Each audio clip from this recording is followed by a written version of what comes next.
What is up, my friends? Your weekend has officially started. You are very welcome along to tonight's late night agenda. I'm going to let you in on a little secret, right? So I'm sitting here, started the stream, pressed start streaming, put the Anfield Agenda song on. I'm sitting back here. I'm singing away because I've got my mic on mute. I'm singing away in the song and I'm looking down and going, God, the concurrent viewers aren't going up. What's going on here? And then I realised, I looked down and I thought, oh, it's not getting the feed through to YouTube. You could have a technical hitch. Then I realised that I'd pressed the recording button and not the go live button. So I'm sitting here singing away, moaning about the viewers not going up and people not coming in, and I'd hit record and not go live. So welcome to the reason number 576 that I'm not in charge of the technical aspect of everything that we do. So there we go. Little insight into how stupid I really am, ladies and gentlemen. Welcome in. Lovely to see you all tonight, and we've loads to go through. We're going to be speaking about, well, everything you expect basically from the title. I'm going to be calling out the echo yet again for some more shenanigans, but you know, we'll leave that for a little while. So yeah, just in case you ever think that I do have it in me to be technically proficient. No, I've yet again shown you I'm an idiot. So there we go. That's going to the end of your video, said Mark. It's mad. I'm sitting here, honestly, I'm semi-stressing, Mark, right? I'm looking at it going, no, there's nobody coming in. Because usually you can see the concurrent viewers going up, right? And I'm sitting here, Anfield Agenda, and I'm singing it away. And then I realise I'm an idiot. So anyway, look, yeah. This is the last live stream, by the way, before the game on Sunday. So just a reminder, we won't be live tomorrow because, well, of course, we're going to be watching the boxing like most of the world. So we were going to talk tonight about some insights into life under Arne Slot at Anfield. I want to ask you guys as well, do you think there's a massive PR push on the go at the minute? Because there's been some articles that have come out in the last couple of days that I would describe as nothing short of fluff pieces. We're going to be speaking about Zubimendi, of course, and when is this U-turn going to happen? Will it be January? Will it be in the summer? We're going to talk about the reports linking Liverpool to ALPHONSO Davies. We're going to go through as well a few of the bits and pieces around Mohamed Salah and, well, a link that said he was about to sign for PSG and then he changed his mind. So we'll talk about that and a little bit on Liverpool being linked with Nico Williams, as well as a warning for Trent from Jamie Carragher. So lots to get through tonight. Arnell said, can you do a stream for the boxing fight? No. I've always been very selfish about that one, mate. You know, boxing is the thing that I keep to just watch myself and switch off and have a bit of crack, because obviously Liverpool, I watch doing every game and I watch along and I'm here with you guys and no place I'd rather be. But for the boxing, I like to just sit back and watch it with the wife. What was that? I said the boxing is our thing. Yes, my wife keeps shouting in the boxing is our thing. I think she's just eyeing up trying to find a way to knock me out, to be honest with you, but you know, there you go. So look, where do we want to start off with tonight, ladies and gentlemen? Because we do have quite a bit to go through. You know my stick, I like to keep the big stuff for 10 or 15 minutes away, unlike in the bedroom, where straight to the heavyweight one round bout. Your favourite Christmas movie? It's not a Christmas movie though, Carl. That's the problem. Every time I bring this up and somebody says, what's your favourite Christmas movie? I tell you, but it's nothing to do with Christmas. So for me, it's Charlie and the Chocolate Factory or Willy Wonka or whatever way you want to describe it. That's it. Every Christmas since I've been a kid, I've watched that movie. It's been on TV. And I know it's not a Christmas film per se, but it's my Christmas movie. So yeah, the Gene Wilder one though, you know, the proper old-fashioned one. That's it. Every it's not Christmas if it's not on the TV. And now obviously in the days of streaming and whatnot, it's a lot easier, but that's it. That's the one. That, maybe a little bit of Home Alone perhaps. I'm not a Die Hard fan, by the way, so never watched that one. I can see a lot of people in the chat mentioning Die Hard, which is another very popular movie for people around Christmas. Andy Milner, how are you, mate? Said, best wishes from Thailand. Yes, mate. Lovely to be with you all. And to all of you, whether you celebrate Christmas or not, I hope you have a wonderful holiday season ahead with you and your families. I hope that you're all safe and well and enjoying a bit of time off work, most likely.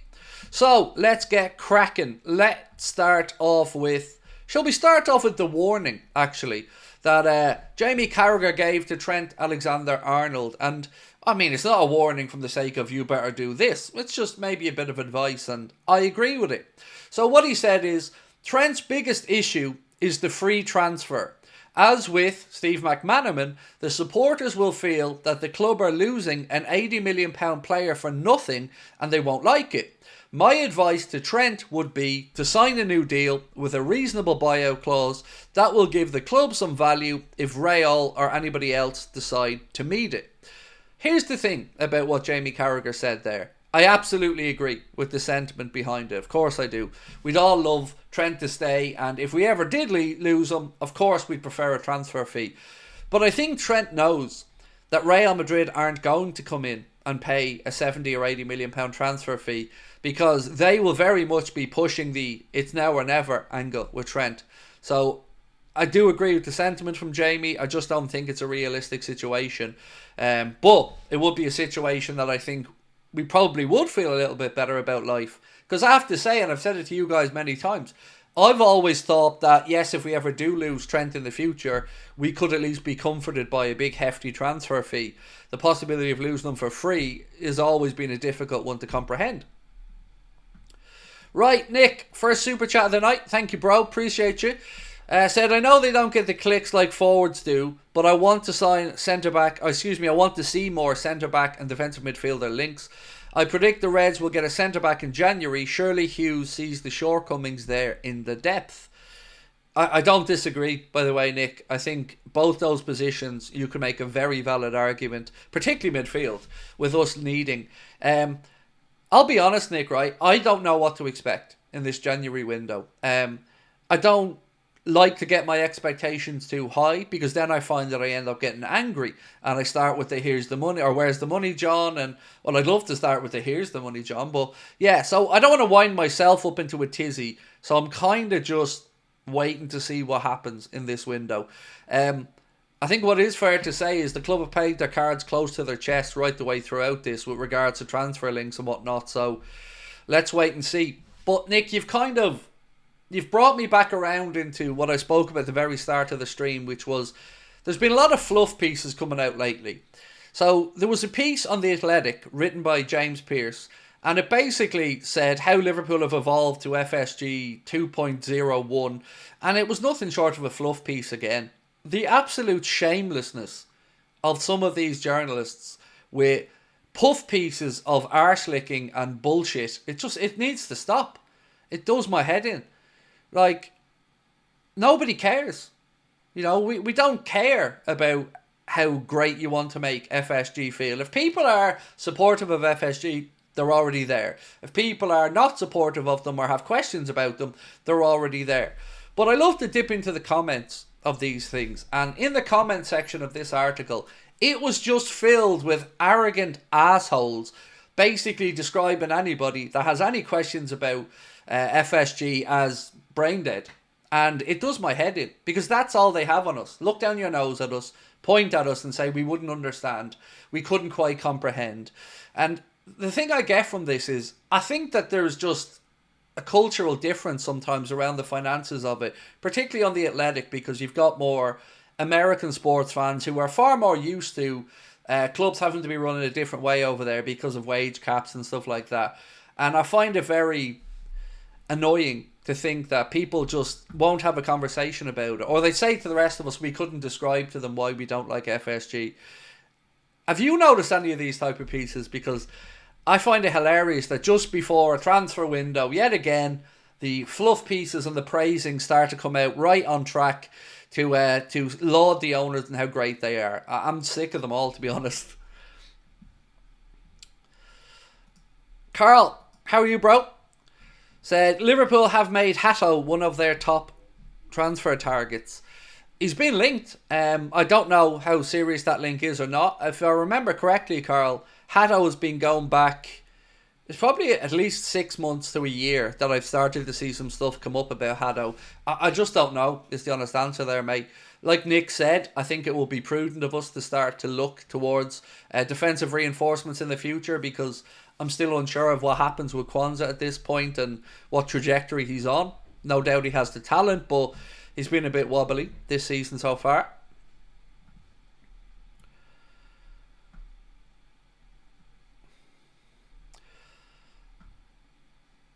Plenty of... oh, no, that's someone else. Craig, if we sign players this January, hopefully we do, but do you see any outgoings? The only potential outgoing I could maybe see in January would be Endo. And that would have to involve Liverpool. And again, I'm not saying we should sell Endo, but I'm just answering the question in an honest fashion. If we brought in a midfielder, for argument's sake, let's say Zubamendi, just for argument's sake, then I could see a world where if an acceptable offer came in for Wataru Endo, then maybe Arne Slot would look at it because we would have more cover there. Other than that, I wouldn't really be expecting any senior players to go out in January, no. A couple of loan options. Tyler Morton looks like he's going to be going on loan to Sheffield United, or at least they're the front runners for a potential loan deal. And then Jayden Danns, I'm not really sure what to expect with Jayden. Will he be kept around to get some first team action, or will he be moved out on loan somewhere again to get some senior minutes? I don't know, but I don't expect any senior players to leave, no. Alex said it's James Pearce. It is, and I like James Pearce. I keep having to reiterate this. James Pearce I've only ever found to be a lovely guy. But I don't like this absolute brown-nosing nonsense that comes out over and over again, just blowing smoke up everybody's arse and telling us how great everybody is before a transfer window. You can talk about it afterwards if they bring the players in all you want, and I think people will be a lot more relaxed about it.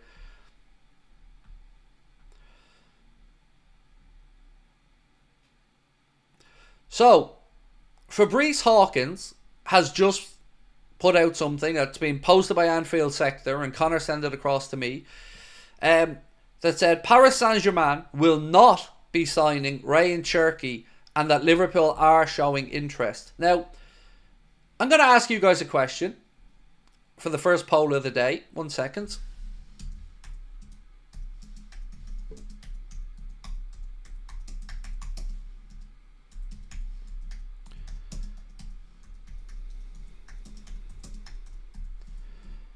Okay, so the reason I'm asking you this question is because I honestly don't know what to make of this, and I need some more help on it. So the question I want to ask is, do you believe that the Cherki interest is real? Because it's been mentioned by many top-notch French accounts and journalists, and I can see so many reasons why Liverpool would be interested in him, but I just don't see where we have the space, and that's my concern about it all. Age profile, price-wise, the situation Lyon are in financially, I can absolutely see a world where Liverpool think there's a bargain to be had there. But I just don't know where he comes into our squad and who makes way or where there's a space for him yet. So yeah, for me, if we were losing somebody, perhaps. But I just don't see it myself. But again, I wanted to get your take on it because I'll also admit that I wouldn't have watched much of him. So I don't know quite how good or not he is. He's just like Harvey Elliott, said Sultan. Well, look, I am all in with Harvey Elliott. I love Harvey Elliott, and I want Harvey Elliott to get more minutes now that he's back from injury, because I think he gives Arne something a little bit different there in the attacking end of the pitch. Carl said, we're interested because he's cheap.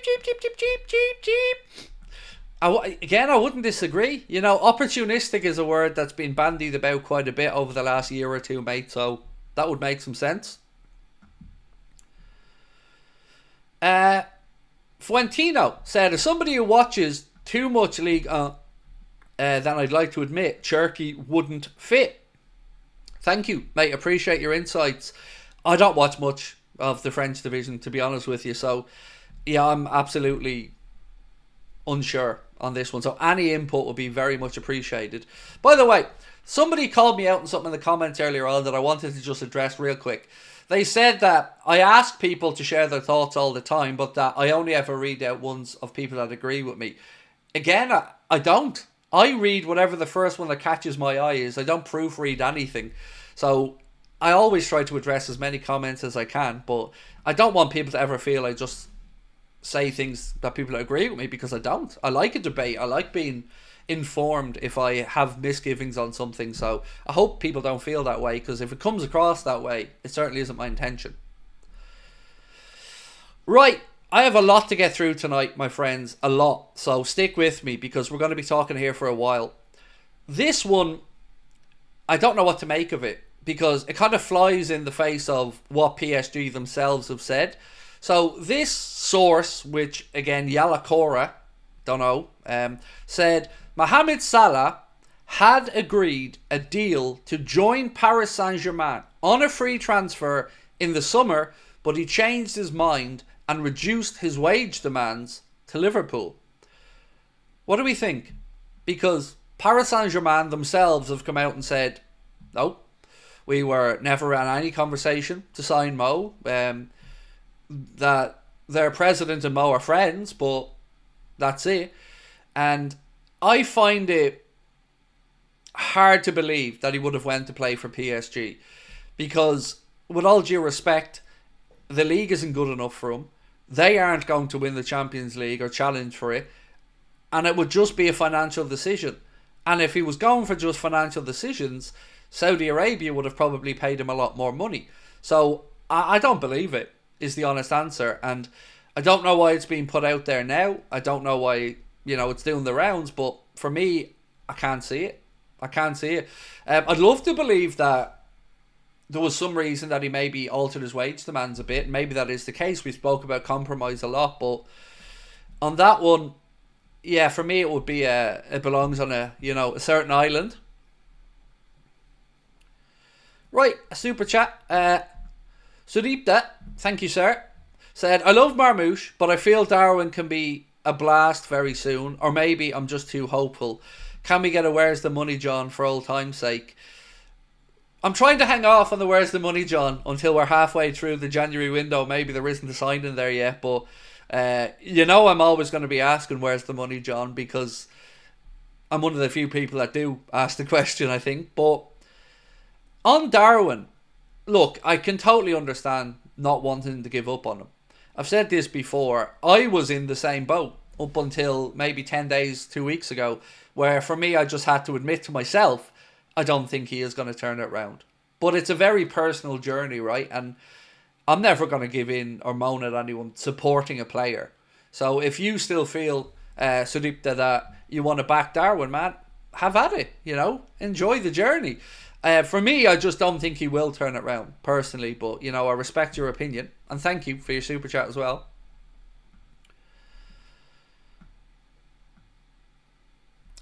A little correction, by the way. Remember yesterday I said to you guys that somebody was killed in my estate?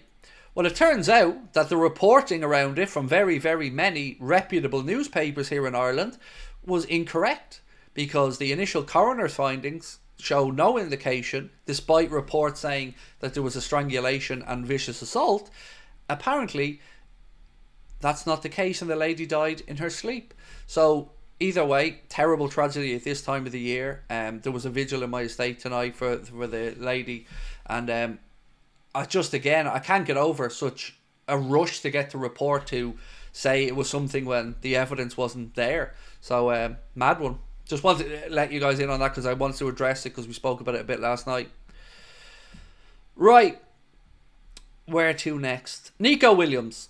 Let's talk about Nico Williams. So, according to The Athletic, and I took this piece from the Echo, so it's up there yourselves if you want to have a look at it. They said Liverpool have a long-standing admiration for Nico Williams, not Iñaki Williams, sorry, Nico Williams, ahead of the January transfer window. And the report has given the Reds fresh hope that they may be able to sign the Bilbao star. They say that Barcelona may no longer have an interest in signing Nico Williams due to the form of Lamine Yamal and Rafinha this season. Despite this change in stance from the La Liga club, the report claims that Nico Williams is increasingly likely to move to the Premier League if he was to leave Bilbao. And then they go on to say Liverpool will face competition from Spurs, Arsenal, Chelsea, Bayern Munich for the winger signature. It's been reported that he has a €55 million or £45 million release clause in his contract, with Bilbao only willing to let the player leave if the clause is activated. So, again, I'm into a situation of I would have no qualms about Liverpool looking to sign Nico Williams, but if there's one position we don't need to strengthen, it's probably left wing. Now, maybe this would be a signing that, we would move him into another position or something. I don't know. But with Mohamed Salah looking increasingly likely to stay, this would be a case again of, where do we put him? No problem with Liverpool being linked to a player like Nico Williams, because I'm a big fan. But yeah, I just don't see in our current makeup of the attackers we have, and even if we were to move on a Darwin or somebody in the summer, I just don't see where he fits in. But he is a very good player, and if he moves to the Premier League, it'll be interesting to see how he gets on. John Monroe said, we're covered in that position. That's my sentiment exactly, mate. And well covered in the position as well. I mean, between Cody Gakpo and Lucho, we've great options there.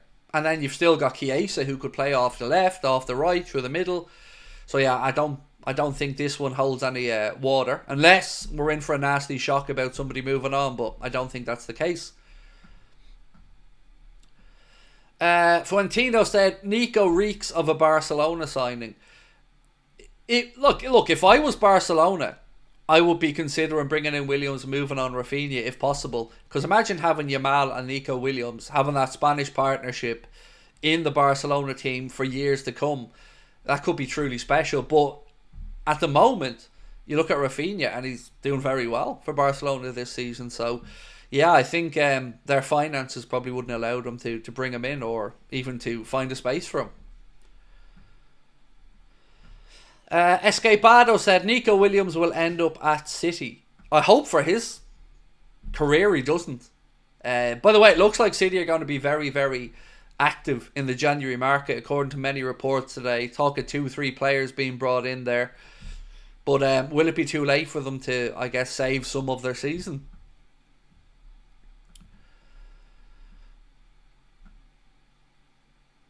Craig, let Kelleher go on loan for one season, send Alisson 1 season later. We'll get good money. See, the problem with your argument there, mate, is Kelleher has 1 year to go on his contract. So we can't loan him out. And he won't sign a new extension. And I wouldn't either in his position, to be honest with you, without guarantees about playing time. So there's no way that that's going to happen. Kelleher will be sold in the summer, and we won't even see the full value of it because, these geniuses that we're told are constantly amazing, FSG 2.01 and all, the brain trust have let another player run down a contract to a point where we won't see the full value of them. Geniuses.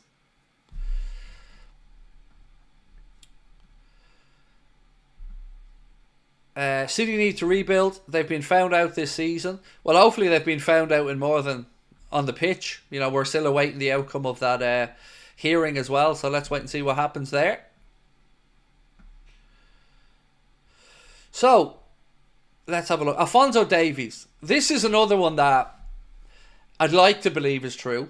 So Alphonso Davies is open to a potential transfer away from Bayern Munich to Liverpool, says Christian Falk and a few others in Germany. Now, I have no idea if we're very interested or not. 24 years of age, more than good enough to come and play for Liverpool, more than seasoned enough to come from a club like that, top level, established international as well.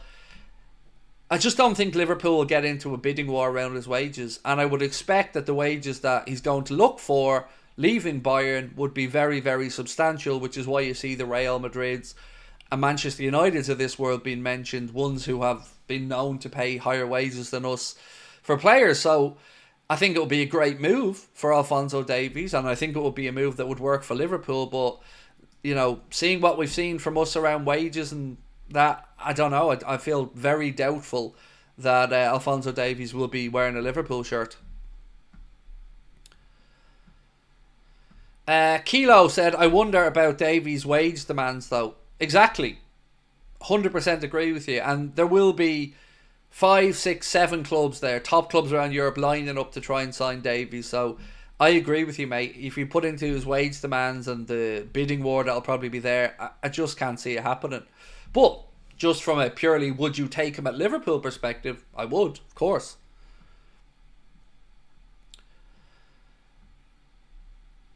Till Sheen said James McConnell has usurped Tyler Morton and Endo in the midfield with that display. I was very impressed as well with McConnell. I think I don't know if I'd go quite as far as you have there, Till Sheen, but certainly felt like when he came on, McConnell did not look out of place one bit, looked very good. So I don't disagree with you about the young man's talent. So Shay said, watch FSG spend 0 in January again. Well, I'm going to bring up another poll in a few minutes kind of around that one, mate. But for the poll that we do have up, we asked, do you believe the Turkey interest is real? So keep voting on that one. Once we get over 1,000 votes, we'll knock it on the head and give you the results. Kilo said, I'm Canadian. I'd love Davies here, Craig. You'll never walk alone. He's a good goal and assist against Leipzig today. Look, no problem with the player. None whatsoever. And I think most people would be more than open to the idea of Davies coming to Liverpool. And if we had perhaps different owners or a different wage structure, you know, maybe I think it's possible. But it would be a big surprise to me if all of a sudden we were willing to meet the type of wages that he's probably going to look for there.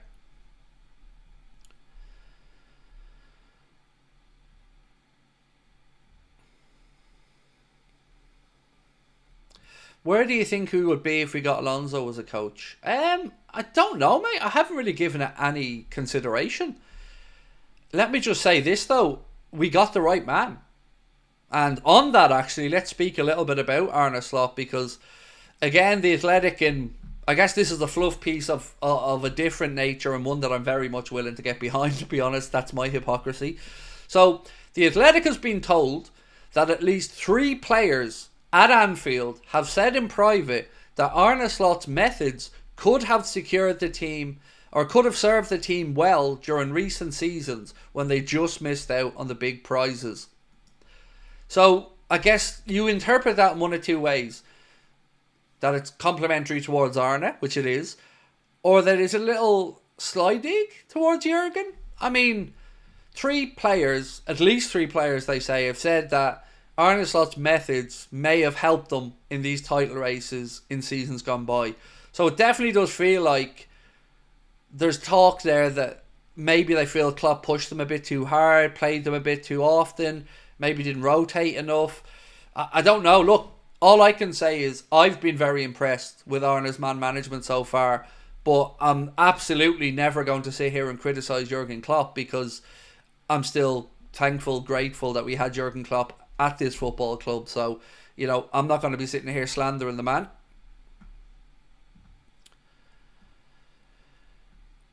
Paul Anthony said, 100% mate, in Slot we trust. What a man and manager. And do you know what's nuts, mate? I was absolutely all in, 100% supportive of Arne from the very start. And it's one of the few things nobody's going to be able to throw crap at me about, because when others were writing him off and other Liverpool channels were saying that they wanted him sacked before he even came in, I was very, very sure that we had got the right man in. Look, we all would have loved the idea of a Xabi Alonso, but Liverpool did their due diligence and found the right man. Right, there was some more stuff though around this. Where is it? Sorry, bear with me. Not that one. Here's one, right, that came in, and again, credit to Dave O.C. Kopp who posted this. A Premier League sporting director of one of Liverpool's rivals, speaking to Greg Evans, said this, which I think is very, very interesting. Everybody in the game is so impressed with Arne Slot. He's likeable, staggeringly understated, and cool as hell. I've been as amazed at the success of him as many others. I thought Jurgen would be an extremely tough manager to follow. This man is handling himself so well. And that's from the sporting director of one of our rivals. That is how impressive Arne has been. And it hasn't gone unnoticed in other clubs as well. That's a lovely little compliment to get there from whoever that sporting director was. But, you know, I mentioned to David Lynch when we spoke yesterday, and I asked him, have you seen a difference in Arne's press conferences as he's gotten used to life at Liverpool? And he absolutely said, yeah, he feels like he's settled in a lot more now. He's a bit more interactive with the journalists, a bit less guarded on things.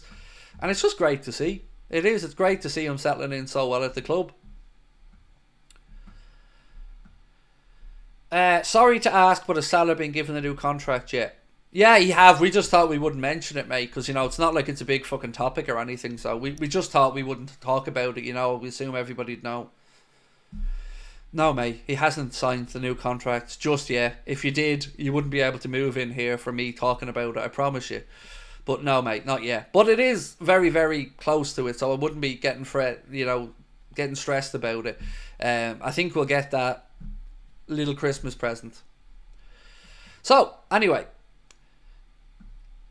I want to move on to call out the Echo on something, because I am absolutely sick of these gum beans, which is a word we have over here in Ireland. So, they posted an article, and the clickbait bullshit of this article has done my head in. So, they said, Liverpool without 2 key players for Tottenham, as 3 more must tread carefully. So, they put up an image of 2 players. One of them, Ibrahima Konate, and one of them, Ryan Gravenberch.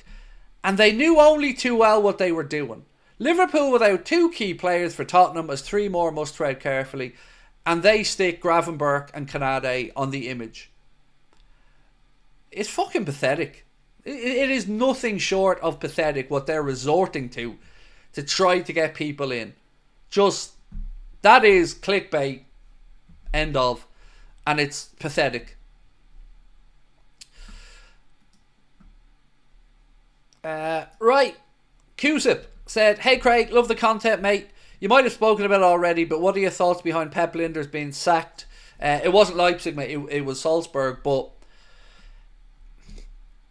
I did touch on it a little bit, but only really to say I wonder will he ever make it as a head coach himself. This is his second time, I think, in senior management, dipping his toes into the water as head coach.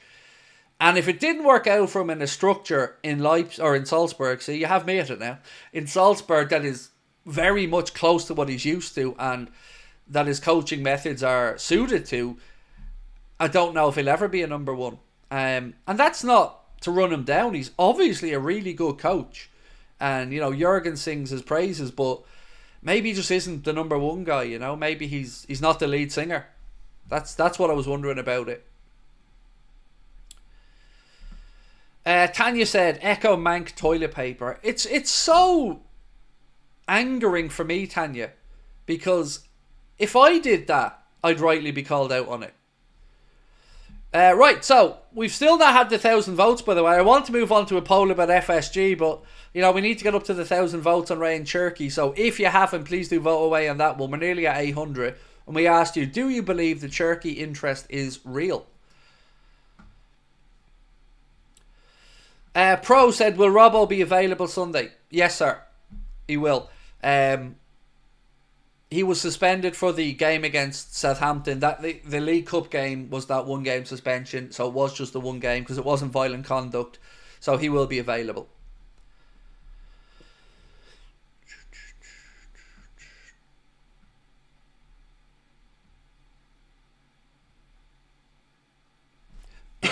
Sorry, I don't mean this in a disrespectful way, but what's wrong with that in terms of the article? Well, they say Liverpool without 2 key players, putting Konate and Gravenberch in the image when Gravenberch's absolutely available. They went on to talk in the article about Bradley and Konate being the 2 players. So why not put Bradley and Konate on the thumbnail? The reason is, or in the image of the article, because they know if they put Gravenberch on it, people will panic, click on it, look to see if Gravenberch's injured, and then realise, no, it's Bradley and Konate. That's the reason, mate. That's exactly why they did it.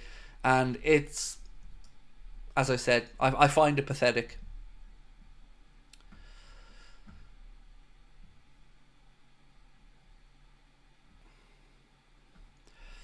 Joe Wilkinson, how are you, Joe? Said, excited to beat Spurs, Craig. The echo's been awful for a while and the website is a mess. It is an absolute mess. I think, look, when James Pearce was there, I think the echo was probably at its peak.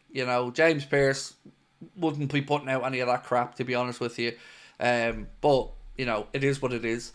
I'm surprised they're even given the time of day anymore, to be honest with you, because I would say what they do is far more detrimental towards the club's reputation than what I would do or YouTubers would do, or at least towards the fans' feelings. But, each to their own.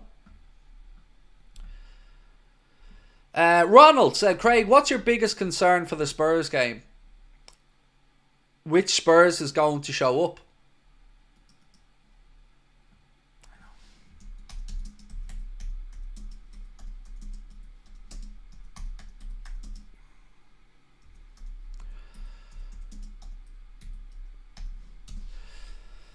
Yeah, which Spurs? Sorry, which Spurs is going to show up? Will it be the Spurs that can't defend with Fraser Forster making mistakes, or will it be the best Spurs of the season? So, you know, you look at their injuries as well. They're without Richarlison, they're without Van de Ven, they're without Romero. I think Werner is a possible doubt. I'm not sure if it's an illness or something that he had. So they have concerns. And we should be able to exploit it. And I feel like we should win the game. But, you know, my biggest concern is which Spurs shows up. That's all.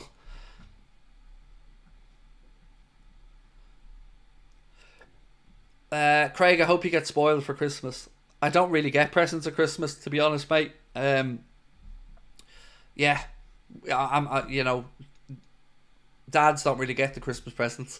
But it's all good. I don't need them. It's about the kids and the family. So, you know, as long as the kids are happy, we're all happy. I'm all good. I'm a nightmare to buy for as well. I'll say that, honestly. Right. So let's see. Have we done with this poll yet?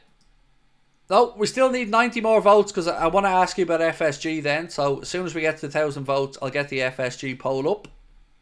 Right. Some more news to get through. Let's keep going. So there's another article that said Martin Zubimendi, Liverpool timeline revealed amid second U-turn. So the gist of the piece is that there is now a belief in Spain and in Sociedad that Zubimendi will leave. But the question is, will it be in the summer or will it be in January? They tend to point towards summer being most likely. But I guess my concern would be we can't really afford to hang around and wait till the summer just to see if he comes to us. And even if he signed, let's say, an agreement with Liverpool to come in the end of the season, it's still taking a risk from, in my opinion, to get us through the remainder of this campaign, leaning heavily on Gravenberch and hoping that he doesn't get suspended or injured or burnt out. So my personal opinion, and again, this is just my opinion, I'm not trying to force it on you guys, but I wouldn't wait until the summer. If he does, he's already said no once. If he wants to come and changes his mind in January and you can get it done and dusted, by all means. But I wouldn't be hanging my hat on the summer because football's a mad business. Things can change quickly. And if Alonso goes to Madrid or wants to bring in Zubimendi as an example, I can see that being a place that he would want to go for another Sociedad legend and, you know, somebody who would be his idol. So I don't think we can wait till the summer personally. If he wants to come in January, brilliant. If not, I think we have to look elsewhere because I'm really adamant we need to get a midfielder in January. Right, we're nearly there. 35 more votes to go and then we can we'll end this poll. So I asked, do you believe the interest in Ryan Cherky is real? And so far, it's going to the nay, but, you know, we'll leave it there. We need 25 more votes to go. Pro said, for Zubimendi, it's now or never. I agree. Definitely. Because how many windows have we trickled along now, not being able to get through that number 6 that we want to bring in? You know, you can go all the way back to Tchouaméni and move forward from there. Lavia, Caicedo, Zubimendi. I don't think we can afford to hang around again.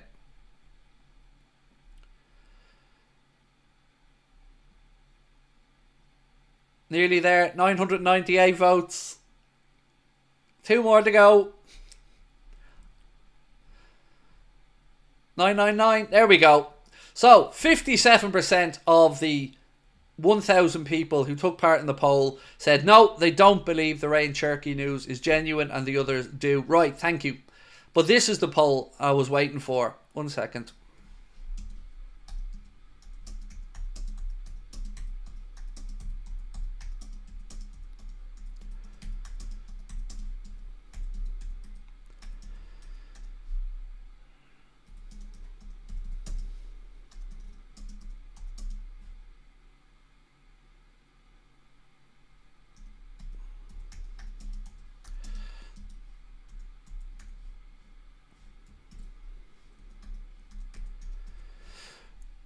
Nope, that's the wrong one, Craig. 1 second. There we go. So, the question I'm asking is, because this is, I think, is the fairest way I can write this. So, bear with me. if we don't make a signing in January, so if we don't make a signing in January, will you be upset at FSG/Richard Hughes? Because some people feel like the transfers are on the sporting director and Edwards. I think everything ultimately comes down to the owners personally, but I want to be fair about it. So if we don't make a signing in January, are you going to be annoyed? Or do you think we could carry on as we are and still achieve what we hope and want to achieve? Jake Beale, welcome to Anfield Agenda Ultras, my friend. So I wanted to just alert you guys to one thing really quickly. You know the way we're trying to raise that money for Joe with the wheelchair basketball chair, and the link's always pinned to the chat. So we're trying to get a way to incentivize people maybe to come on board and help us raise that money for Joe, because we really do want to make sure that we can get Joe that chair. So we're waiting for something at the minute just to be confirmed, but we're hoping that we can raffle a PlayStation 5 that we'll buy and give away. We just have to check some rules and legal stuff at the minute, but we're hoping that we'll get to a situation where we can get people to maybe make a donation via buying a raffle ticket, and we'll give away a PlayStation 5 to people. So stick with me on that one. I just need to find out a couple of other bits and bobs. It's pending at the minute. We're just waiting for a confirmed yes that it's all above board. Top Reds will press no, said JK124. I know, and then if we don't win stuff at the end of the season, they'll all throw their hands up in the air and go, but why didn't we win stuff? King Winter Soldier, welcome to Anfield Agenda Ultras, buddy. And Rafa DJS, welcome to Anfield Agenda FC, my friend. Thank you both so much for your support. Jake Beale, no mate, thank you for being here with us. So, I would like to think that as a fan base, without trying to have any toxicity towards anybody, that we will have learned the lessons of not getting the one or two signings we need done. We've enough of a sample size now of recent years where we did end up coming up a little bit short of the season's goals because of a lack of adequate transfer activity. So I hope that our fan base is understandable now that yes, there's every chance that maybe we could carry on this season and win the Premier League with Arne without a signing, and maybe we could go deep in the Champions League. But there's also the possibility, as I've mentioned, of an injury coming up or somebody being overplayed and it then setting us back a bit. And I think we need to counteract that. And it's not like we're just pulling a position out of our backside here either. We've been talking about this number 6 signing now for, 3 years.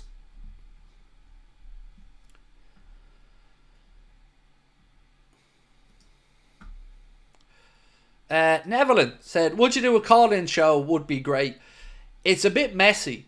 It's a bit messy to set up and do, mate, because, you've got to screen every person first, make sure that nobody's coming on as a piss take. You've got to be at the behest of technology as well. So all I'll say to you is it's not in the plans at the minute. But thank you, Nevelin. What happened to the person buying the wheelchair, if you don't mind me asking? Look, they haven't bought it. I don't know what else to say to you. When these things come in and somebody posts it, obviously I don't know these people from Adam. So somebody comes in and says, oh, I did this, I won that, I'll do this. I never take these things for granted until I see the chair paid for. And as we sit here right now, the chair isn't paid for. So I will just keep carrying on trying to do my bit to help Joe get that chair. And as I said, if it's us buying the PlayStation 5 to help try to raise some more money towards it, more than happy to do it. But to say that I am disappointed in somebody coming on and potentially lying to a man with cerebral palsy about buying him a chair that would change his life. There was a big discussion about this between me and the moderators in our Discord group, and they were all as disgusted by it as I was. So yeah, I can't see, I don't know how you would say that or do that, but it's not being bought, as you can see. Ronald said, it's evident that this season is on pace to be very special. I'm with you so far, Ronald. FSG need to push for signings this January for needed rotations for the rest of the season. Again, totally with you on that one. Yeah, I agree. I'm not saying it's out of the realms of possibility that we could win stuff without the signing, but I think it gives us our best chance to do it if we get the signing. And like we've said, in the summer, we've all understood that a couple of things happened. Arne needed time to settle in, have a look at the players, have a look at the squad. Richard Hughes needed to settle into his new role. But all of those people have had time now that you would hope that we're ready to act in the market. Other words, I'm genuinely questioning what anyone's been doing since they've come in. Because, you don't need to take 6 months just to sign or get 3 players' contracts sorted out. So what have they been at would be my question next.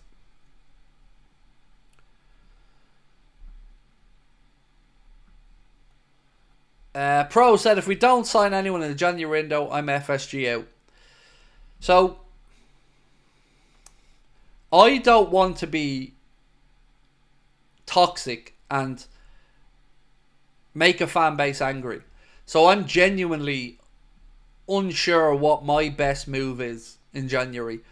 I agree with what you said, by the way. I'm absolutely at the mindset of we need to buy this player, and if we don't do it, I'll be massively pissed off. But I don't want to be part of an undermining of the manager or the season. But I can't lie, I will be pissed off. I definitely will. Adam, thank you, bro, for gifting 5 Anfield Agenda memberships. Really, really kind of you. Just a reminder, by the way, that this is the last live stream till Sunday, till the watch along, because we're taking tomorrow off so everybody can have a bit of time with the family, watch the boxing and sit back and enjoy Saturday. So there won't be any live stream tomorrow, just as a heads up. And I mean, this isn't one of those I'll actually jump on situations. This is there won't be a stream tomorrow, but the preview will be coming out. Right, more news to get through. So I mentioned this a little bit earlier on, but this piece here says Sheffield United are reportedly advancing in talks to sign Tyler Morton on loan for the rest of the season. Football League World has made the claim that the Championship club want the Reds midfielder to replace Ollie Arblaster, who was out with an ACL injury. Tyler Morton spent last season on loan in second tier Hull City and previously had a stint at Blackburn. And again, I would say that that's no problem if Liverpool get the number 6 in, because we do need bodies. And Tyler Morton is probably one of the most senior of the fringe players, if you want to say that at this point, who's had loans in the Championship, played first team football for Liverpool on occasion. So if we're going to loan him out, again, I would say we have to make sure that we bring in a body to replace.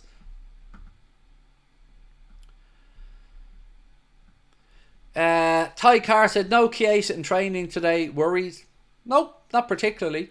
I wouldn't be putting him in my starting lineup for the weekend anyway. I don't know what the situation is there. I don't know if there is anything to be concerned about.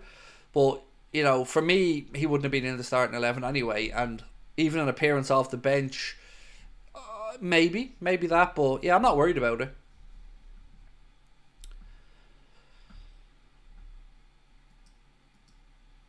Right, so, again, we've got the poll up if you want to vote on it. If we do not make a signing in January, will you be upset at FSG/Richard Hughes?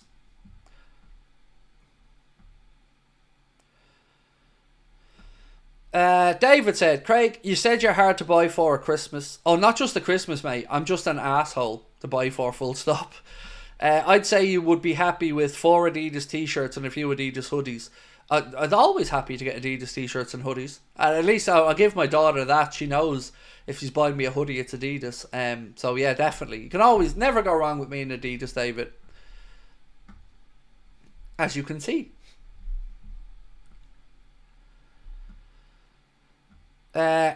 Izan said, remember the Varela plane stream in the summer? Oh god, yes. Yeah, man. I love the whole transfer madness. Last day, tracking planes, following Mercedes Vitos around, trying to figure out if Liverpool have sent representatives over the Porto. Yep, I remember it. But the one that still stings the most has to be the Caicedo situation, where we'd won that, closed bid, and we all thought, well, I certainly thought, that's it now. We're signing Caicedo. We're going to win the league.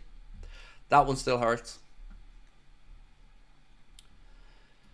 David Massett, how are you, bro? And thank you again for your super chat, sir. Said, we definitely need to buy in January to push on. Exactly.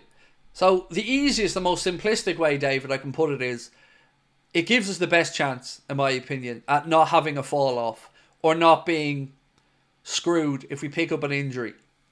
It's no guarantee, by the way, because even if you brought in Zubamendi, let's say, we don't know if he's going to come in and take like a duck to water or if he maybe take a little bit longer to settle in. So, it's never a guarantee when you bring somebody in January that they're ready to hit the ground running straight away. But I certainly think it gives us more of an option.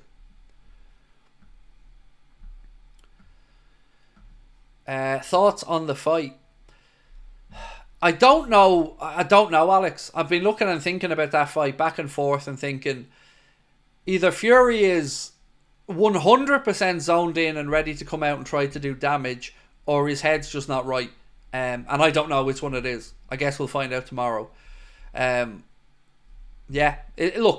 a really intriguing fight. One that I think the whole world's going to be sitting around and watching. And, I think for me it's a win-win situation because I very much want Usyk to win because not really a big fan of Fury, to be honest, but respect the man's boxing ability. And if Fury wins, hopefully we get that trilogy. And if Usyk wins, then it's done and dusted and we know who the better man is.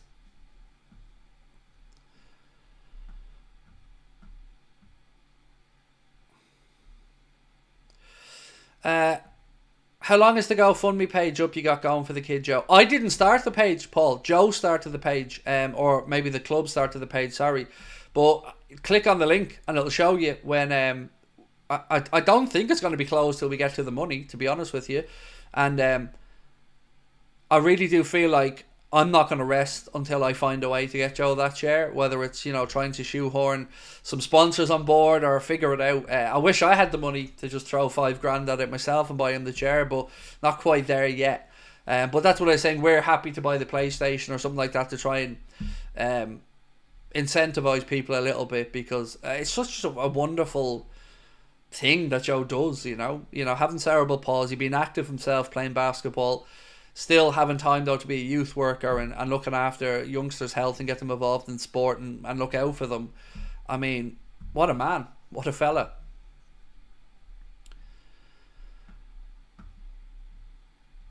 What do you think of Nico Schlotterbeck as a potential option at centre back for us? I don't know enough about him, Timmy. Sorry, I'm being honest with you, I don't. I've seen his name mentioned by a few people, but I'm going to have to be honest and say I just don't know. David said, I'd say 70% of my clothes are Adidas for David's. I'd say I'm not far off the same. Anything for me that's not Adidas is probably either a jacket or a football shirt.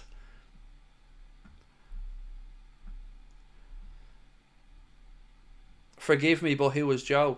He's a gentleman that reached out and asked, could we help him try to achieve this goal? And all the information is there. If you want to just click on the Just Give Him page, all Joe's information and spells out his backstory, it's all there.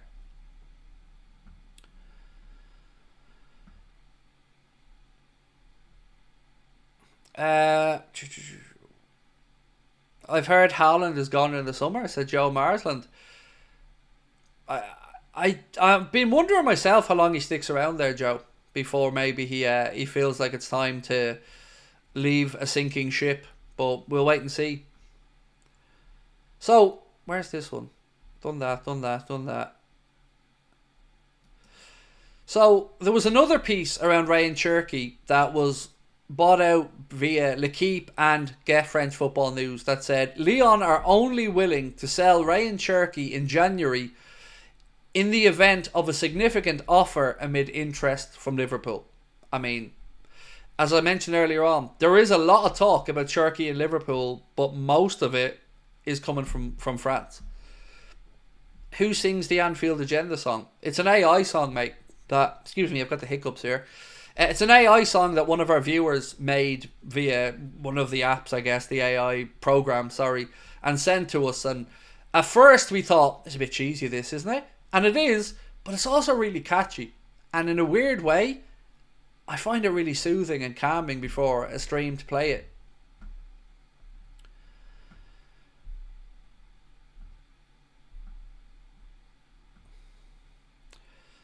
Nobody has the money for Haaland. I think there's a release clause in his contract though, Fuentino. I reported on this at the time. I believe there's a release clause in Haaland's contract. So I think if he decides he wants to move somewhere, I think it could be figured out. Now, again, that's easy for me to say, but we'll have to wait and see what happens. I've never felt like he's going to stay there at Man City for his entire career or anything.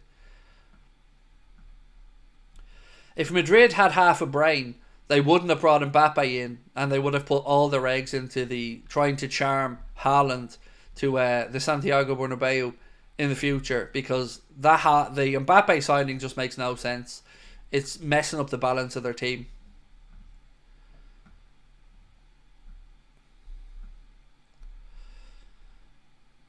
Did you see the story of Cole Palmer wanting to move to another Premier League club? No, I didn't. I don't know why he'd want to move at the minute, to be honest. You know, the Chelsea team are seemingly heading in the right direction. He's certainly doing very well there. So, yeah, I don't really pay attention to stories or to players that aren't really linked to us, to be honest with you, because I just don't have the time. Right, back to the link. So, we still haven't quite had the 1,000 votes yet on the FSG Hughes thing. So, again, would love as many people to give us an indication on their feelings around this as possible. So, if you haven't, please do click on and let me know what you think.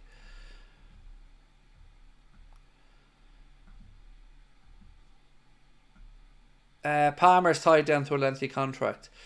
Again, I think yes. If I remember correctly, Chelsea signed a load of players on 6, 7 year, 8 year contracts even, which could be a problem for them in the future. If they need to move these guys on, for whatever reason, let's say some of them don't work out. Some of them obviously will, and Palmer's one that certainly has worked out. But in the other ones, if you've got a player on that long contract, on good wages, it could be difficult to move this player on. There's only so many times Saudi will come in and bail Chelsea out by buying up the players they don't want. But, you know, it was a risky move by Todd Boehly and a risky strategy the way they went about it. Adam Reynolds said, if we don't sign anyone, do you think Richard Hughes should get the sack? I don't know, but for two reasons. One, I'm still of the mindset that ultimately it comes down to the owners. Because I know people will say that FSG empower Hughes or Edwards, but empower them to a certain level. They're not going to allow them to go out there and have a 500 million quid window and just spend what they want. So I will start to question what the hell he's been doing though, because, you know, all the way through I assumed that they were getting their ducks in a row for the window. So let's wait and see what happens.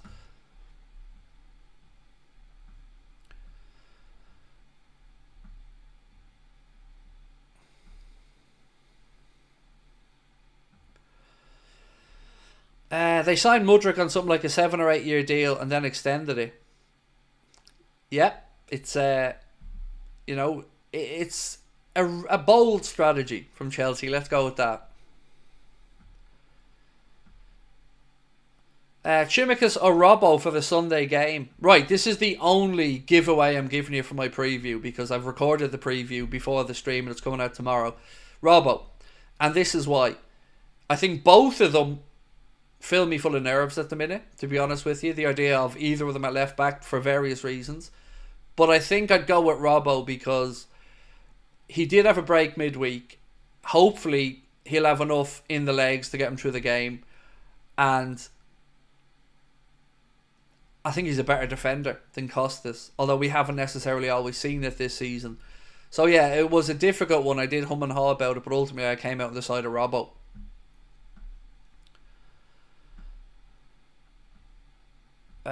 Do you think Palace take another one from Team Deservo meter tomorrow?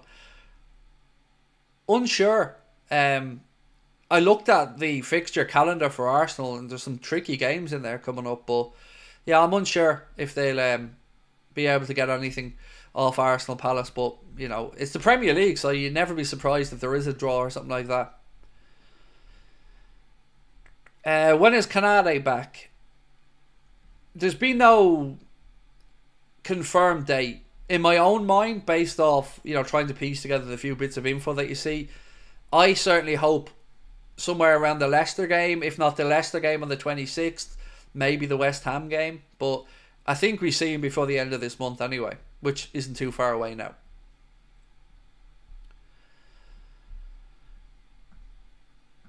Robbo was a better defender, ain't no more. Yeah, but I don't rate Costas, Jobo. I just don't.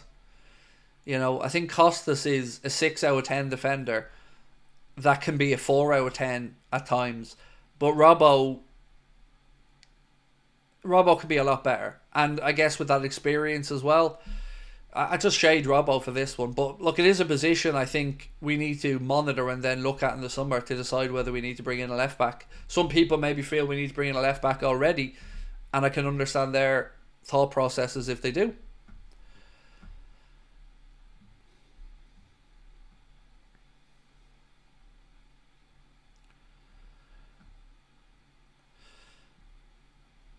I prefer Kirkes over Davies because he's younger and knows how the Premier League works. I think Kirkes is one that, if I had to guess, would be the one I think Liverpool would look at for a few reasons. So we've already seen Bournemouth being linked to another left back. So it does feel like with the Hughes influence and his relationship there, having brought him into Bournemouth, it would be the one I'd put my money on if I was to guess which left back Liverpool may bring in. Don't know when though, so.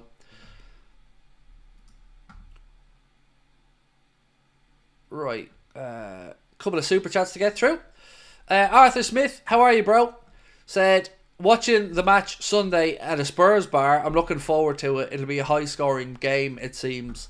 Yeah, I think a high scoring game is about where my head's at as well with it.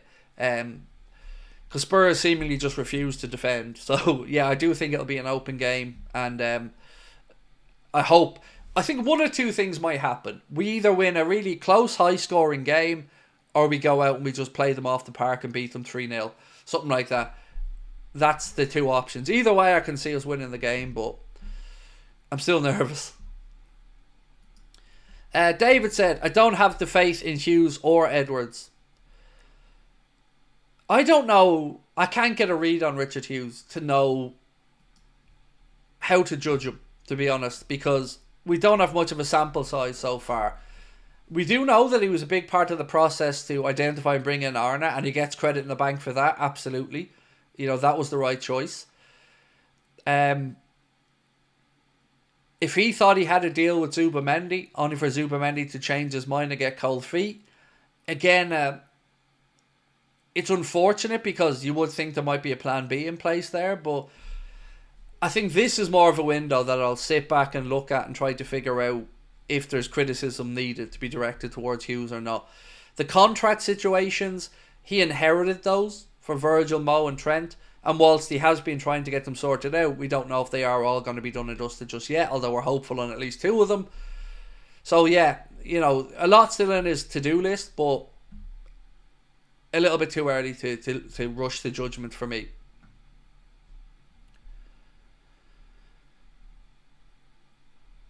Can I get a recap? So I'm going to do a recap video at the end of the stream. I'm going to record something and chuck it out to make it easier for people to get over 8 minutes rather than just going back over stuff over and over again that I've covered a few times. So bear with me. It'll be out just after 10:30, 11:15, something like that. Somebody was asking me about the officials for the weekend. I think we have them here from the other day. 1 second, mate. Where are the officials? There we go. Right, so for Sunday, referee is Sam Barrett. Assistant referees Lee Betts and Wade Smith. Fourth official Michael Oliver, and Paul Tierney is on VAR with Shan Massey Ellis as the assistant VAR. So they are the officials for Sunday. And by the way, I'm buzzing about the draw we got in the League Cup as well. I think I think we should be able to take care of Spurs over 2 legs, particularly with the second one being at Anfield. Excuse me. So, folks, if you haven't hit the like button for me, please do. Would appreciate it. Right, let's check back in on our poll. We're nearly up at 900 votes, so we always like to get to 1,000 before we cut them off. So if you haven't voted on the if we do not make any signings in January, will you be upset at FSG/Richard Hughes? Vote away and we will give you the results when we get past 1,000 votes. Till Sheen said, Kirkes is a no-brainer, fully ready, 22, Szoboszlai's mate, great personality, hard runner. All he needs to do is work on his crossing and get rid of the mullet. Other than that, I agree with everything you've said, but he also needs to get rid of the mullet. So I did say to David Lynch, actually, from his time working at the club and speaking to people in and around the club, is it important that if you look at these type of players like a Kirkes, that you speak to the likes of a Szoboszlai who plays with them at international level and try to get a bit of a reference? And he said absolutely, it would be a situation where if Liverpool are looking over Milos Kirkes, certainly they will speak to Dominic Szoboszlai about what he's like, how he trains, all these kind of things.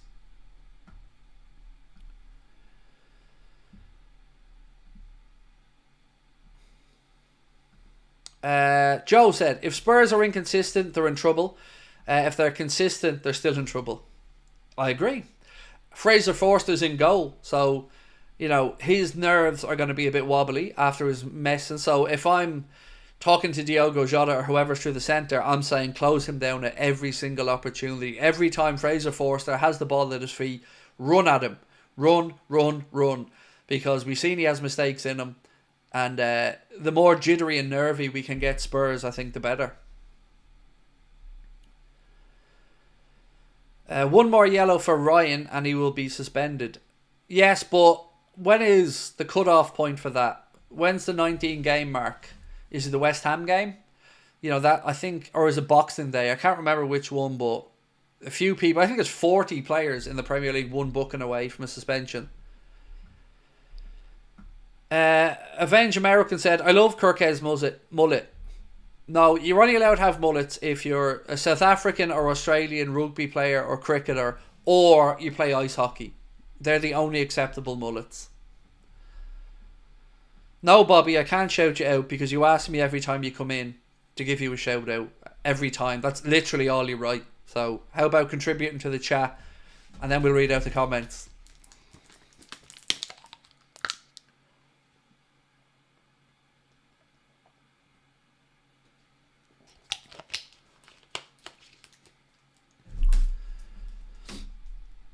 Why ice hockey?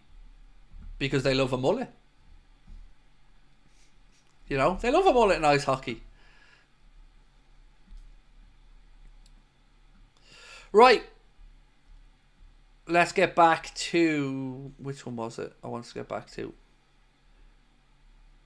So, a little bit more on Alphonso Davies and what Christian Falk had to say about Liverpool and him. And just Davies in general. He said, would you relax, Craig? Bit of an angry elf, aren't you? I'll tell you what, mate. I'll relax when you learn to string together a sentence that isn't making my eyes bleed reading it. How about that?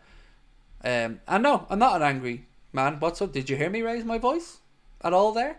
I'm just incapable of dealing with arseholes like yourself, mate.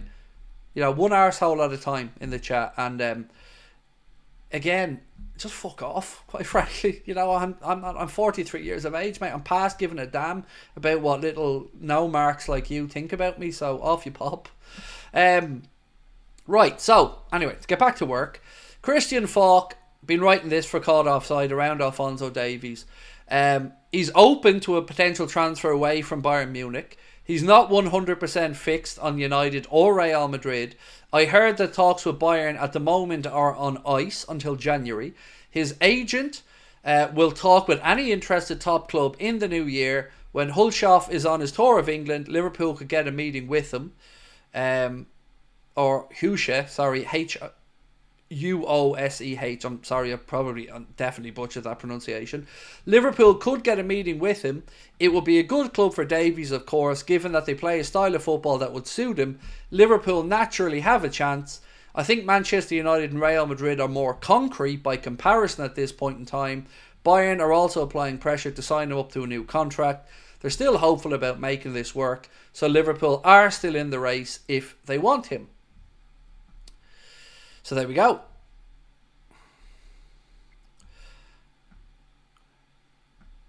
Exactly, Rafa. Rafa said he's the only asshole in the village. I know, I love that people think that they can come in and know me from 2 seconds. Like, I don't get asked the same questions a million times over and over again. And I've noticed that there are just people coming into the chat recently to try and wind me up and to try and undermine it. And it's just not going to work, so you're just wasting your time. My life's too good at the minute. I don't give a shit if you don't like me. It is what it is. I'm past. 2 years ago, you may have got me. But now, I'm very comfortable in who I am, where we are, and me being a nice fella. So, you know, if you don't like me, kiss my ass. Maybe if Madrid get Trent, they can afford the wages of Davies, but also we can afford Davies' wages. I still don't know what's going on with Trent. Really don't.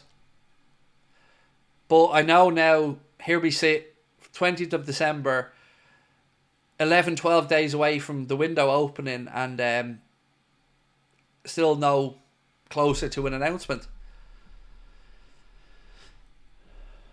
Bobby said, and the way you are is a good streamer. Just me, mate. That's it. I'm just me. You know, in my normal day-to-day life, I can't be arsed with small talk ratting either. Certainly with little muppets who just come in to try to get a rise out of me, but you know, it is what it is, bro. It is what it is. Reese eating a Star Bar now. Good man. Now, the big question, Reese, is, was it in the fridge? Because I'm very much a fan of having the old Star Bar in the fridge before I eat it, even in the winter. Do I like Toblerones? I do, Adam, but only the massive airport jobbos, you know, the big, huge ones. That you need a Kango hammer to get out of the freezer and break one of the Alps off. One of those jobbies, not the little tiny ones. What they've made about this much between every Alp in them. The big ones, the airport ones.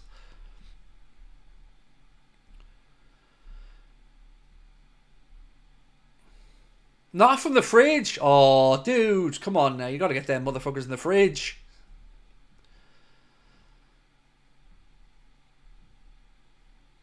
Topic in the freezer. So the gentleman that sent me, James Delay, sent me some M&M pretzels in the post. They're sitting in the fridge right now, ready for me to have a date with them tomorrow night for the boxing.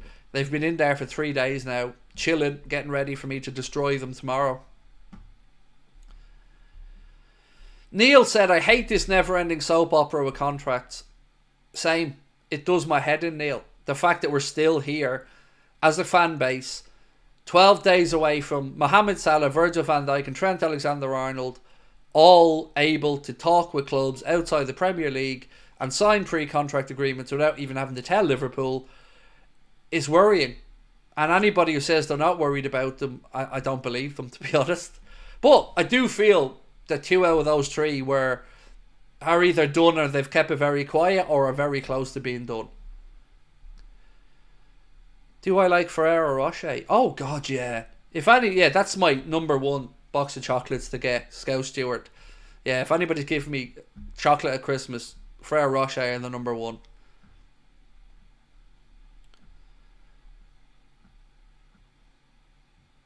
My opinion is that I accept Trent leaving, said Star Player. He doesn't want to play for his boyhood club anymore. If he leaves and finds out we don't like him anymore, that's his problem. He treated us poorly, in my opinion.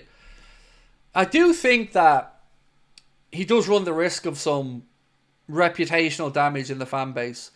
Even if he stays at this point, because I don't think he's been transparent enough. And people say, look, it's a private thing, but I've said this all the way through. All I want to hear is that he wants to be here. After that, he can debate with the club about the numbers all he wants, but it doesn't sit well with me that the local boy hasn't come out with that yet.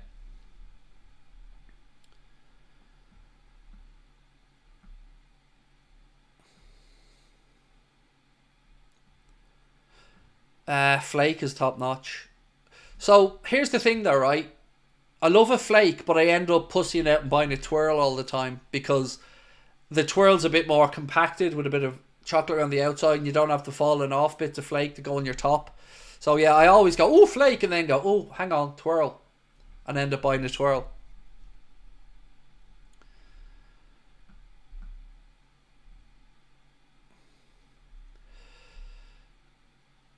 How's it private when we pay his wages? I mean, it's private from the point of view of any employment contract would be private, if you get me. Oh, Ripple. Oh, you've thrown a cat amongst the bleeding pigeons now, David, haven't you? Oh, Ripple has entered the chat. I have to say Ripple wins. You got me on that one, man. Ripple wins. It does. Ripple's the best. Galaxy chocolate there and that. It is the best. You win. Do you know what was amazing, though?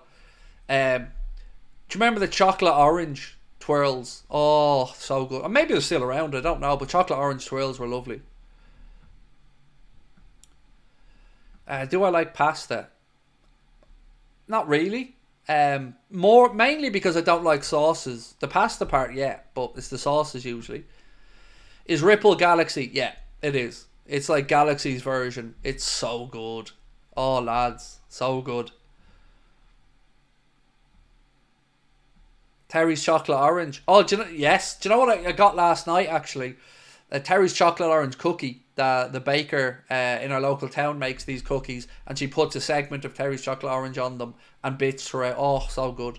I love chocolate orange. What? Honeycomb twirls? Sabrina! Why have you been fucking me? Why have you been shafting me? A whole lot marriage is a lie.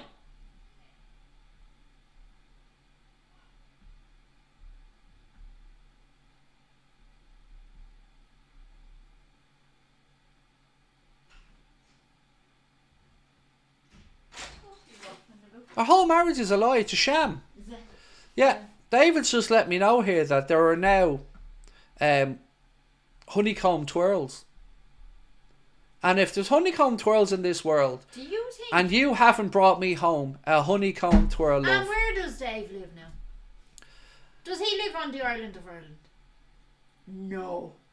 You think you get country protection? No, you think you get not, country protection? Do you think I wouldn't have tried a honeycomb twirl? I love crunchies and I love twirls. Do you think I wouldn't have bought one for myself? Have you got the Uber app installed on your phone for the taxi to get out of here? It's over. It's donezo's. Okay, I'll take the van. See you later. Honeycomb twirls in existence, and I'm sitting here twirlless. They're not in the shops.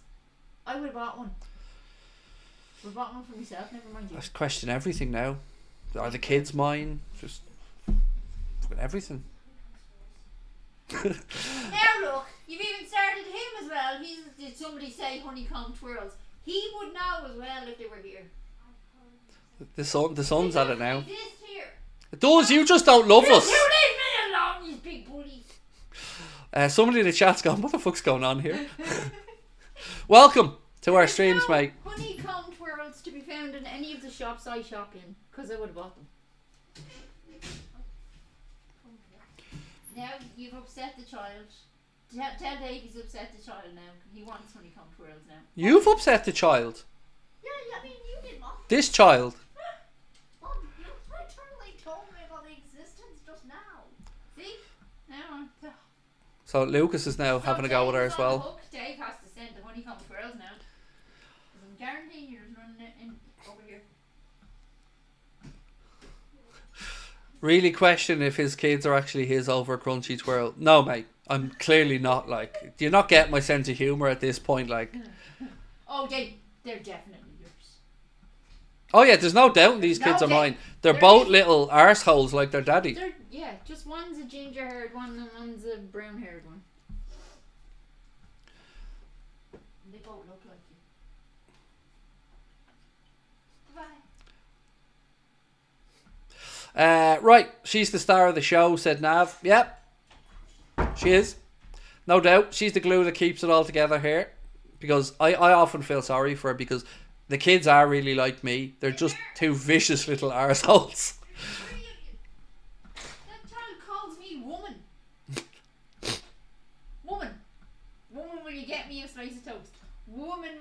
me this.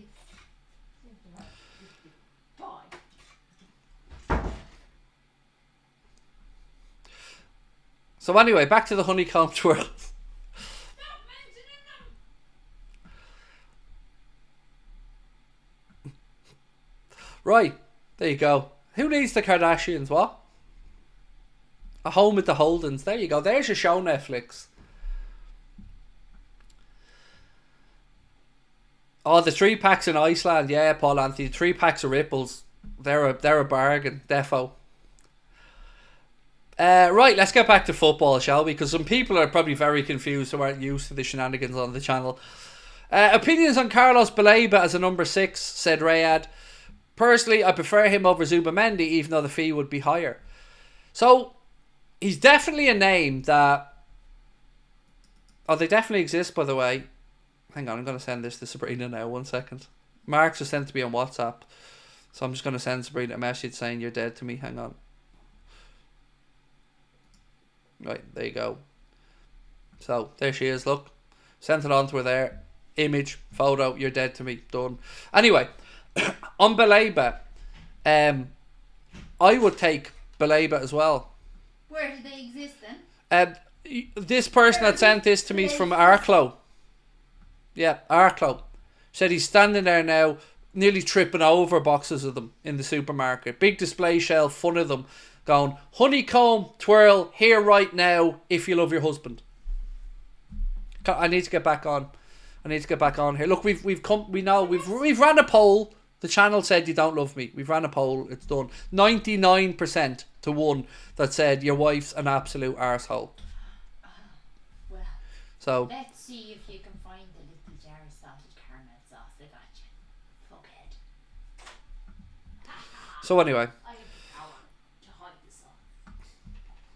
Isn't it swipe right or left on Tinder? I don't know. I haven't been on it yet. Right, so Baleba, sorry. Look, Baleba's somebody that I get a bit of encouragement when I bring his name up to people, but like you've said, the price is probably going to be a little bit scaldy, is a phrase we use here in Ireland. I don't know if it's the right word. A little bit expensive, because he's only there, I think, a year. Came in, if my memory's right, I think definitely from France. Was it Lille? For about £23 million. And yeah, once you get into Brighton then and start to show your worth, we know that Brighton are very good about getting top dollar for their players. So I agree with you, and Baleba's a very good player, but I also agree with you that he probably would be more expensive than Zubamendi.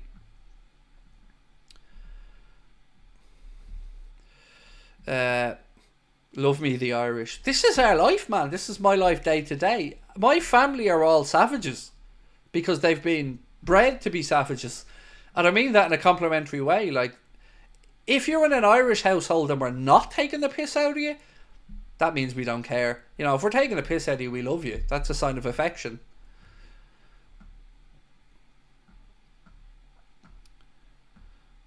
Craig, if you could choose one left back in January, who would it be?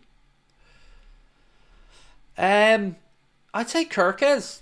I like Kirkes. I like Gaetnuri. I like the Koipe. You've given me an option of Alphonso Davies or Kirkes. In your option, I would take Kirkes. But I wouldn't say no to Alphonso Davies either, but I'd say Kirkes, yeah. Patrick said, good channel, but every week Liverpool seem to be signing about 5 new players. So Patrick, show me anywhere where I've told you we're signing these players. What this show is, my friend, is a news show where I gather all the stories, bring them to the table, and we discuss them. If I have something to say that's a matter of fact, I'll come on and say it. I heard this. But what I do is bring the stories to the table. And I get where you're coming from. I do. But we make it very clear that it is a news show based off bringing all the rumours together. So it's very difficult if you wanted to run a channel and you just wanted to be factual stuff, let's say, where we're talking about the lads doing keepy uppies of training, or stuff, we need to talk about these stories. We need to debate them. We need to figure out what way people are thinking. We need to see if people believe the links or not. If you believe that everything that we put up there is us saying this is happening, I think you're doing us a disservice, to be honest with you, mate. So I don't claim any of these are facts. We put them up, question marks where necessary, and we talk about them. So that's where we're at. A year or two ago, I probably would have gotten angry about that and had a go with you, but this is what fan channels are, mate. We discuss the stories and figure out if we think there's any credibility to them or not. Have you seen the new strip from Adidas? It's honeycomb pattern. Well, actually, funny you mentioned that. There is what we believe to be leaked as next season's home shirt on the right hand side. The left hand side, you can see where it would have taken its inspiration from. Bobby, no worries, man. Thank you for dropping in. The kids have hair, Craig. They're not yours. I have a full head of hair, Ken. I'm just not allowed to grow it because my wife thinks I look scruffy with hair. But there you go. Let me know your thoughts on those jerseys. Oh, well, that jersey, I should say. Obviously, the one on the left is the one that would have taken its inspiration from.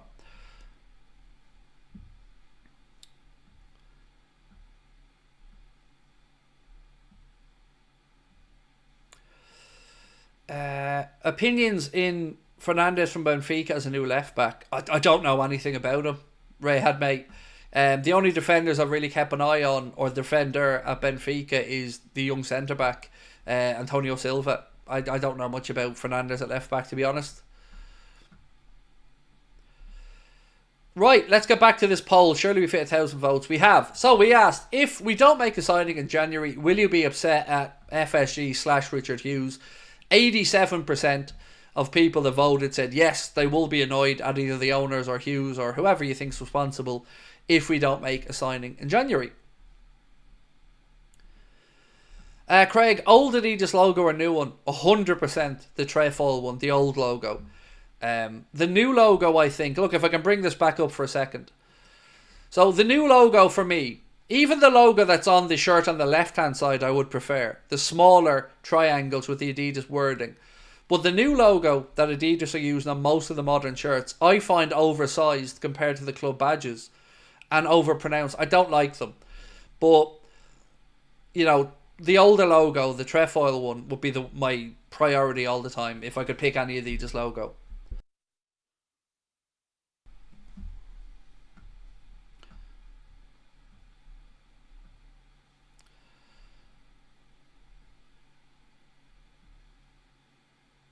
Thoughts on the 93 to 95 away kit? Personally, it's my favourite.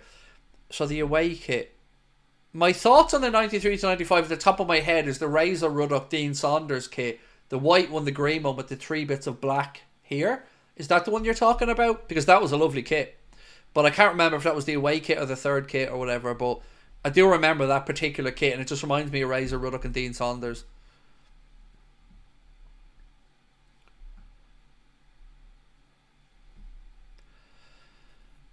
I always buy the away or third kits. Me and red don't go well, said Rafa. So yeah, I tend to steer clear of the white kits because fat people like me and white, not great. So, I'm always up for a bit of red or a black or green away kit. The candy green kit with Ronnie Rosenthal. Ah, yes. Who's your favourite Liverpool striker of all time? Said Akil. Robbie Fowler. Mate, Robbie Fowler's my favourite Liverpool player of all time. So yeah, I would say him. But God almighty, we've been blessed, haven't we, as a football club, to have had some amazing forward players over the years.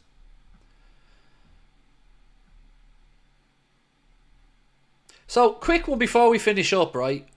What do you think is going to happen with Jadon Danns and Stefan Bajcetic?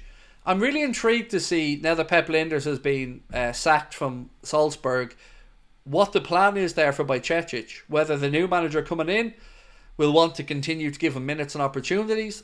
And on Jadon Danns, it's an interesting one. I'd almost suggest that with Danns we might see it go till the latter part of January, because you'd imagine he could get a run out against Accrington Depending on how the League Cup games go against Spurs, even though that'll be after the January window for the second one, I think, let's say we played Accrington, beat them, and got a draw that was another handy enough home draw, I wonder maybe the club would look to keep Dan's around to try and get him a few minutes, but I think him playing football is going to be important now for the second half of the season, so it's a difficult one for me. Bobby said Jayden Dan's on loan. Yeah, I mean, it's a sensible enough one. Jason Morris said, I'd love to see Bajcetic back with us. I can totally understand the sentiment, Jason. I guess the worry I'd have would be, have we had enough of a sample size to see if his fitness is okay to continue going on? Would we be able to keep him in a match rhythm and give him minutes? But if we were moving Tyler Morton out on loan, let's say, Jason, I think you could maybe make an argument then for bringing Stefan Bajcetic back into the fold. It would certainly make me feel a little bit more calm about not getting a midfielder if Bajcetic was there over Morton, if that makes sense. Although Tyler Morton in his own is a very decent pro, but I have higher hopes for Bajcetic.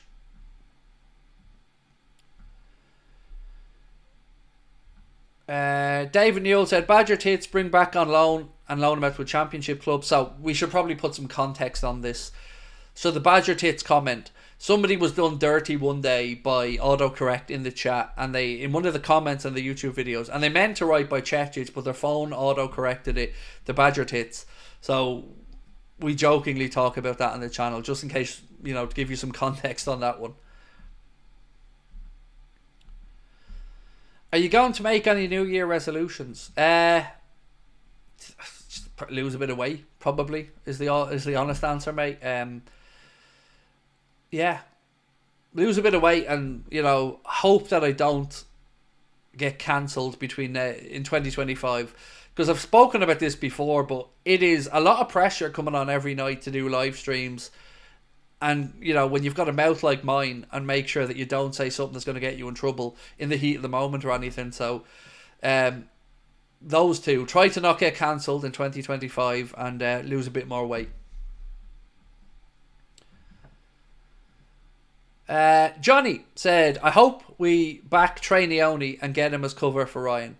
Oh, he's such a good player, Johnny. I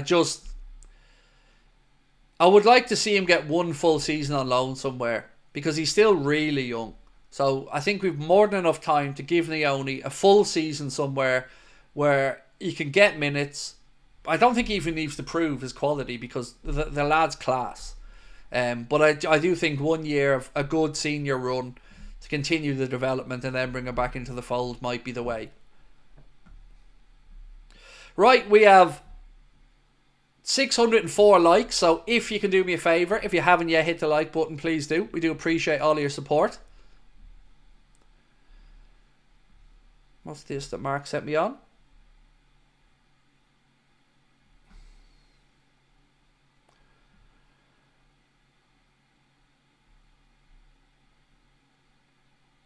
Michael Owen does come out with some absolute garbage, doesn't he? So Michael Owen has said this, and again, it's like nobody, and then Michael Owen answers a question that nobody's asking. So he said, I really like Enzo Fernandez. I think he's brilliant. I really like him. He's a world-class player. If I were Liverpool manager and had to sign an Argentinian player, I think I'd choose him. In Michael Owen's deluded little Mancunian loving mind, does he think that the manager gets told what nationality he has to sign players from and then he gets to pick? Like, it's a very strange... If I had to sign an Argentinian player, I'd probably sign him. I mean... One, we have Maka, who's, you know, more than good enough, thank you. But, yeah, look, Enzo's a good player, but Jesus, I mean... Just stop talking, mate. Just stop talking. Craig, how tall are you? I'm medically tall, Peter. That's all you need to know. Doctor said I'm medically tall. No joke. I amn't, but he said that. I'm 5'10", mate. 5'10".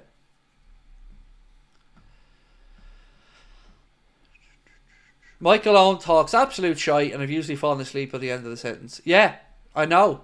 He is so dull that I can't understand how he has a career in television.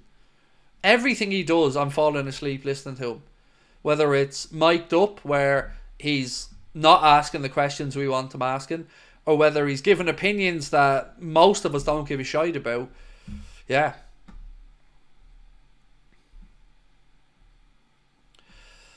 Patrick said, lads, almost a Liverpool legend. He was. You're right, mate. He was.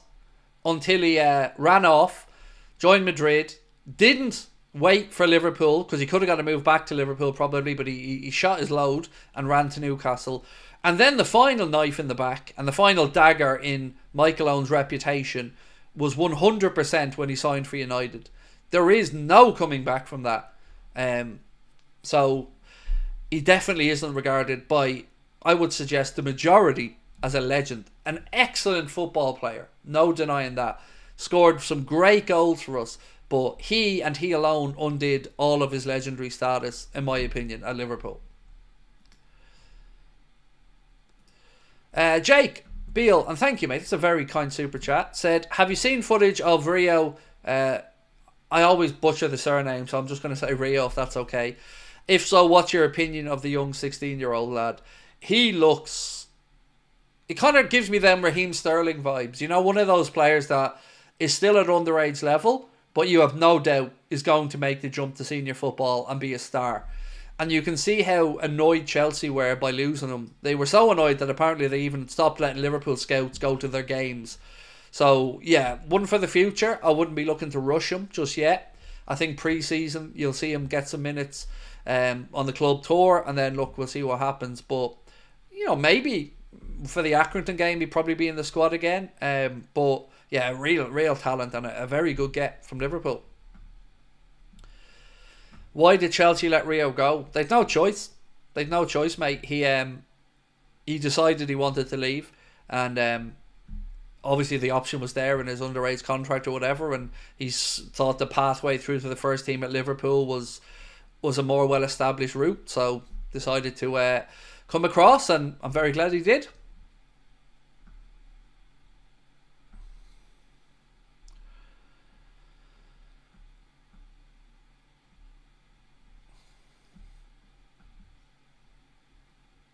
Any news of clubs are in for Kelleher in January? So the only one I've seen, Patrick, that I would say has some credibility to it is Leeds.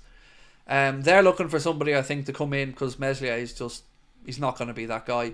But the only thing I'd have there is it's sort of a risk for Kelleher if he goes in January, because, you know, if Leeds come up, I think it's a great move for Kelleher. I really do. Leeds are a great club. And I think they'll have some decent backing as well. You know, they've got the 49ers as their owners. They've also got a little hook up there with Red Bull as well. So I think that would be a good move for him if Leeds were in the Prem. So if he goes in January, you know, it's a bit of a risky one, because, look, there is every opportunity Leeds do get back up to the Premier League. But if they don't, he's too good for the Championship.